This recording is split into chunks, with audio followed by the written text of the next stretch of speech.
guy named Stan Frazier.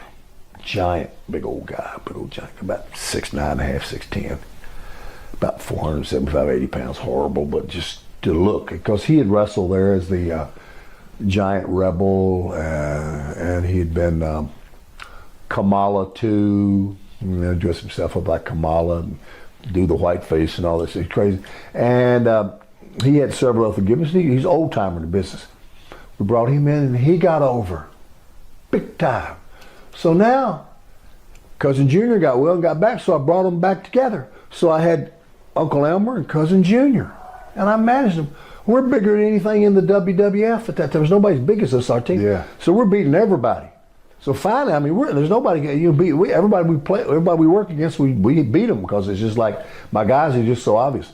Even though it's a hillbilly type thing, and we get out there and dance and do, and it was cooking there for a while.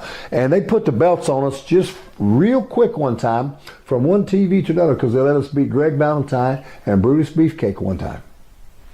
From one TV to the next TV. Then they had them to drop at the next TV. That's fine.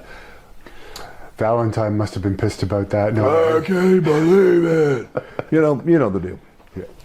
And so they go through all that, and we get through all that, and then it's all great. And then one of them starts messing up again.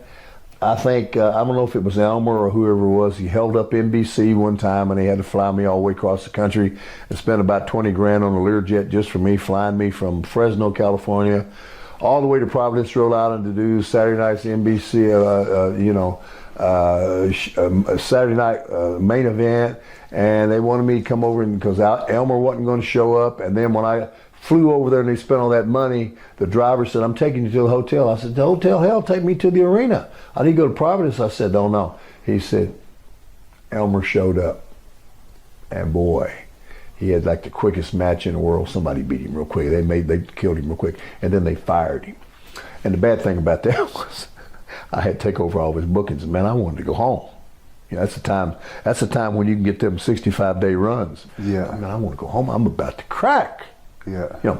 Tony Atlas has claimed Elmer was in the KKK. Ever heard anything? Well, there's some talk about that, and there's some talk about him with his Mississippi background and some things that I don't care too much for. I can't substantiate that with any degree of assurance that was true.